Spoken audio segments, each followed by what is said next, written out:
అదివో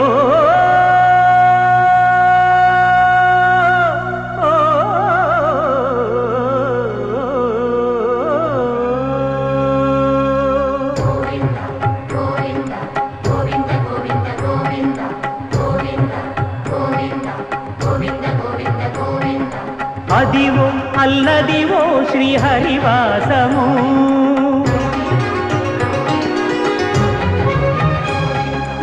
అదివో అల్లదివో శ్రీహరివాసము 10,000 శేషుల పడగలమయము అదివో అల్లదివో శ్రీహరివాసము 10,000 శేషుల పడగలమయము అదివో అల్లదివో శ్రీహరివాసము.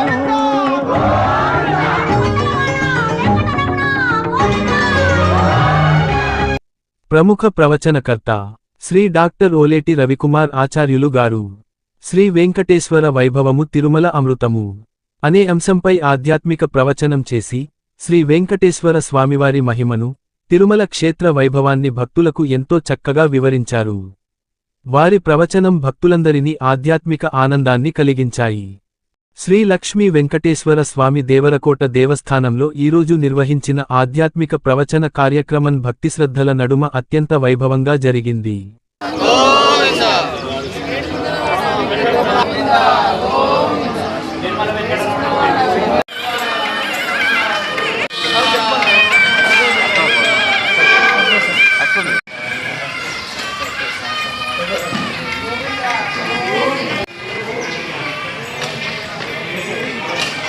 గోవింద గోవింద గోవింద లక్ష్మీ వెంకటరమణ గోవింద గోవింద గోవింద. కాంచీపురం లేకపోతే తిరునారాయణపురం అటువంటి వైభవం అంతా కూడా ఇందులో ఉంది. అలాగే చాలా మంచిగా నిజంగా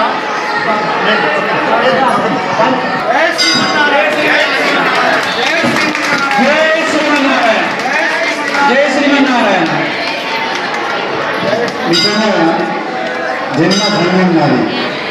ఈరోజు శ్రీ రవికుమార్ ఆచార్య గారితో నేను ఈ శాల గడిపించుకున్నామంటే నిజంగా నా జన్మ ధన్యం. ఈరోజు ఇంతకన్నా ఎక్కువ ఏం లేదు. చాలు ఈ జీవితానికి ఆ వెంకటేశ్వర స్వామి నాకు ఇచ్చిన ఈ అవకాశాన్ని.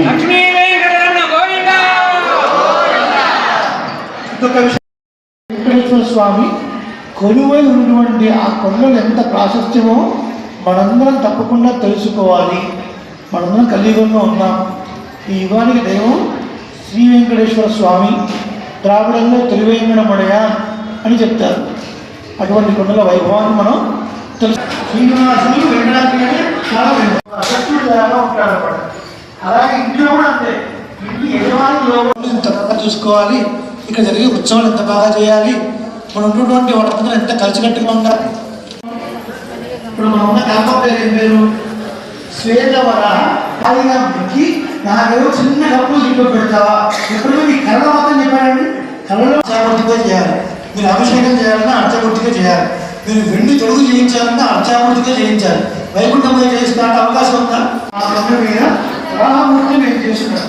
శ్రీనివాసుడు వచ్చాడు, మధ్యలో వచ్చాడు. వాస్తవానికి ఆ కొండ శ్రీనివాసు అలా పెరవాడు. కానీ మనం తెలిసిన వృత్తాంతం ఉంది. భృగు మహర్షి వీళ్ళందరూ ఎవరు చెప్పాలి ఈ విషయాన్ని అంటే డిసైడ్ చేయండి అని.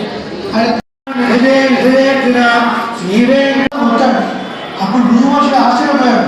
ఇంచానికి చదివాడు. మధ్యలో మధ్యభాగంలో అహోబిల నారసింహ స్వామి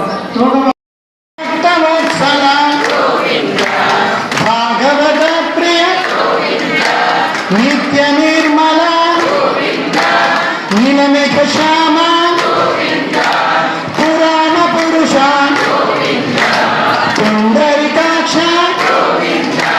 వెంకటేశ్వర స్వామి కొలువై ఉన్నటువంటి ఆ కొండలు ఎంత ప్రాశస్త్యమో మనందరం తప్పకుండా తెలుసుకోవాలి. మనందరం కలియుగంలో ఉన్నాం. ఈ యుగానికి దైవం శ్రీ వెంకటేశ్వర స్వామి, ద్రావిడంలో తిరువేంకటమడయ అని చెప్తారు.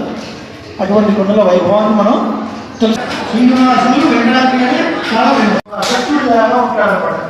అలాగే ఇంట్లో కూడా అంతే, ఇంటి యజమానిలో ఎంత బాగా చూసుకోవాలి, ఇక్కడ జరిగే ఉత్సవాలు ఎంత బాగా చేయాలి, మనం ఉన్నటువంటి వాళ్ళందరూ ఎంత కలిసికట్టుగా ఉండాలి.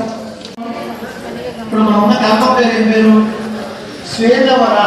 ఆదిగా ముక్కి నాకేదో చిన్న డబ్బులు ఇంట్లో పెడతావా, ఎప్పుడూ మీ కళ్ళ మాత్రం చెప్పాడండి, కళ్ళలో అర్చామూర్తిగా చేయాలి. మీరు అభిషేకం చేయాలన్నా అర్చామూర్తిగా చేయాలి. మీరు వెండి తొడుగు చేయించాలన్నా అర్చామూర్తిగా చేయించాలి. వైకుంఠంగా చేసినట్టు అవకాశం ఉందా? ఆ కొండ మీద వరాహమూర్తి నేను చేస్తున్నాను. శ్రీనివాసుడు వచ్చాడు, మధ్యలో వచ్చాడు. వాస్తవానికి ఆ కొండ శ్రీనివాసు అలా పెరవాడదు, కానీ మనం తెలుసు ఉంటుంది. భృగు మహర్షి వీళ్ళందరూ ఎవరు చెప్పాలి ఈ విషయాన్ని అంటే డిసైడ్ చేయండి అని. అప్పుడు భృగు మహర్షి ఆశ్చర్యపోయాడు, ఇంచాలని చదివేవాడు. మధ్యలో మధ్యభాగంలో అహోబిల నారసింహ స్వామి భాగవత ప్రియ నిత్య నిర్మల నీలమేఘ శ్యామ పురాణ పురుష పుండరీకాక్ష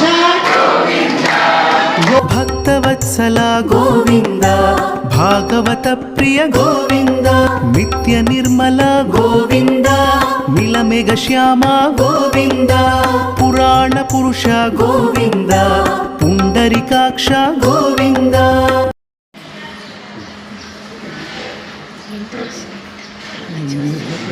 మధ్యలో చేయి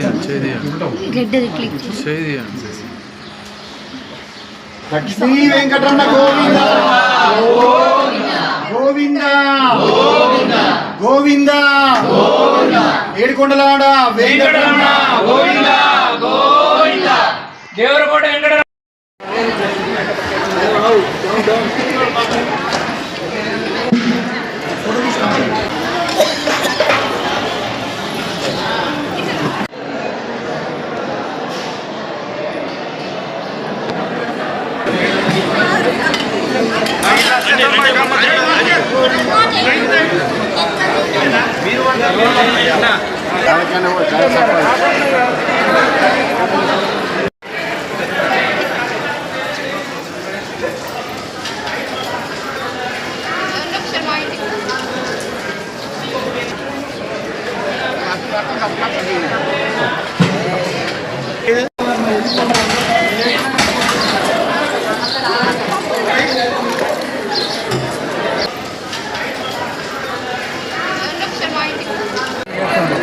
Dapat